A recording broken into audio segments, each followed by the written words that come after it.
Take us back to last weekend. You guys celebrating on the field. What was that moment like? Yeah, and obviously I didn't get to play last weekend, but you know I was there watching, and it's you know it's a great feeling. You know it's a year of hard work, and you know when it ends in lifting the trophy, it makes it all worth it. Guys, I want you to explain to our audience that maybe doesn't know the ins and outs of Old Firm. There's Old Firm coming up. You guys have been cleaning house this year in the Old Firm, and you guys look good. Tell me what it would mean for your guys' supporters to beat Rangers, or let's just say you guys don't lose to Rangers and you do a clean sweep of the entire season of them. What would that mean for your supporters? Look, we play game by game here. It's obviously a tough competition, but with the way the league works out, we end up playing Rangers quite a few times. We've met in both domestic trophies at important moments. And like you say, we've come out the right side of a lot of the results, but tomorrow's going to be tough. We go to their stadium. We'll have no support in the stadium. So look, it's going to be a tough atmosphere, but we believe in what we're doing here. We feel confident going into the game. Look, we're going to try and put on a show for our supporters who will be supporting from afar, and we're going to look to represent the club properly. CCV, it's good to see you. I know you're on the mend, but can you tell us about how your experience at the World Cup has helped you and mature and become this enforcer in the back line at Celtic?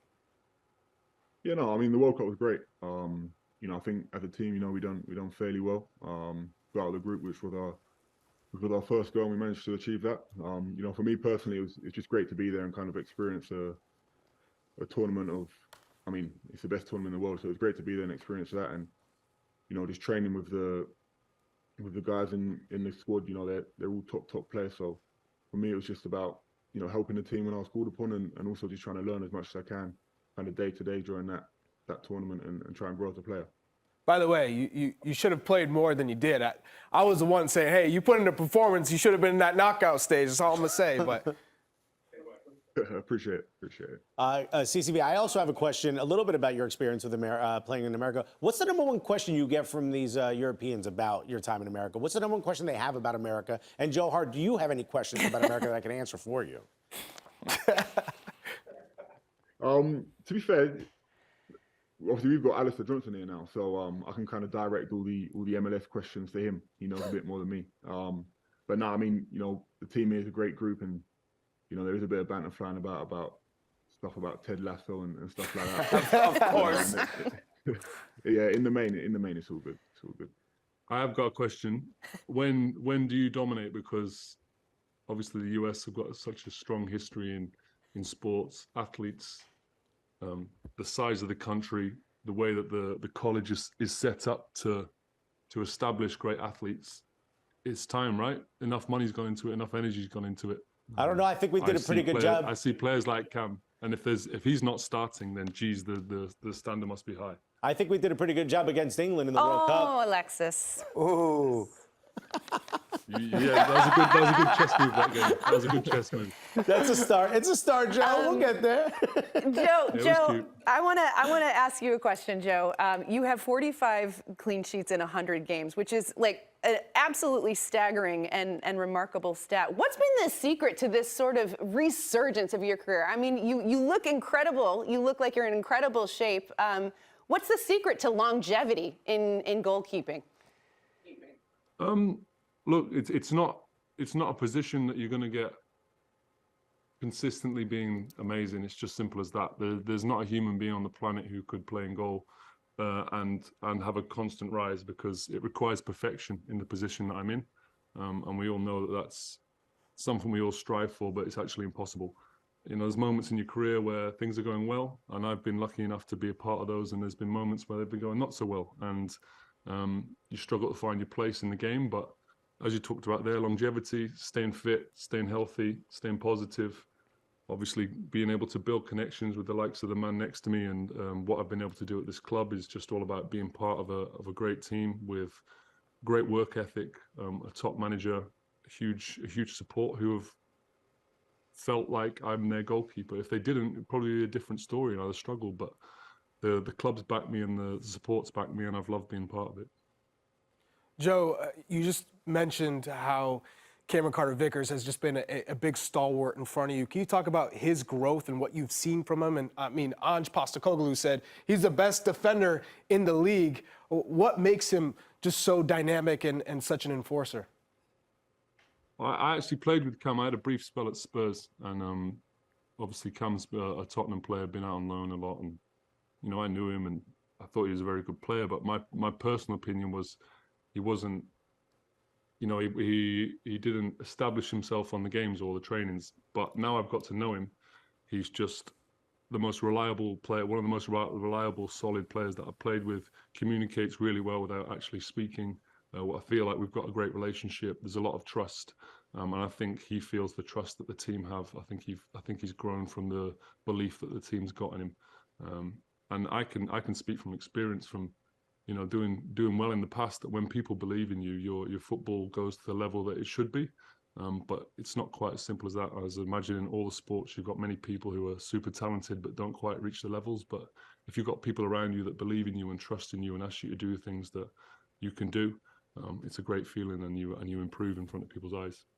Cameron, by the way, how's the knee? Speaking of this incredible season that you've had, and you know you've ended it with a knee surgery to get better. How's that?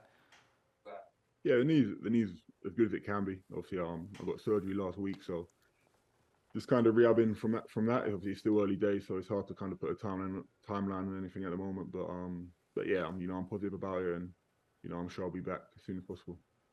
Coach Postecoglou had said that you probably should have gotten the surgery a little earlier, but that you scare him, so no one was going to tell you to do it. And in this interview, you have been staring at this camera as if we're strikers and on our way to score. Is this how you normally are? Is this your resting face, dude? Because why are you putting the pressure on everyone?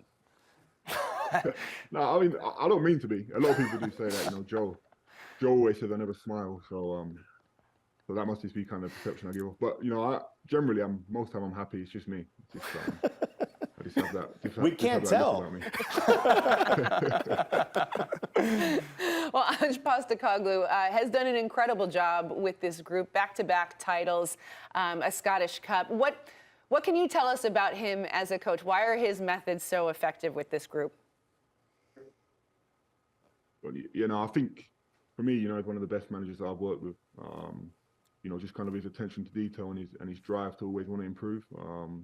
We have a fairly young group here, and I think kind of the lessons he teaches us, not just on the pitch but also off, really help us and stick with us. And like I said before, he's always looking for improvement. And we can win a game 3-4-0, and we'll come in here on the Monday and he'll be pointing out ways that we can improve. And as a young group, that's what you want.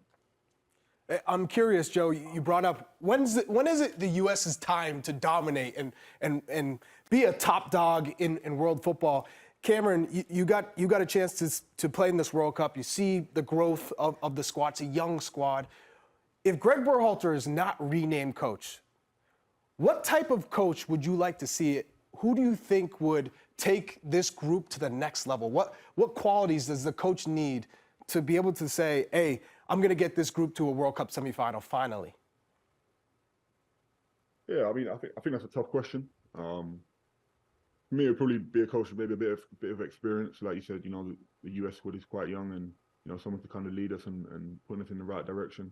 I think we've got a lot of energy and legs in the group, so potentially a coach that kind of wanted to play a style that used that and used our strengths. But yeah, it's difficult to say, but them two will probably be the main things I'll say.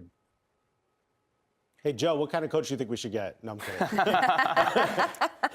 What kind of, any chance you guys might ever want to play in the States?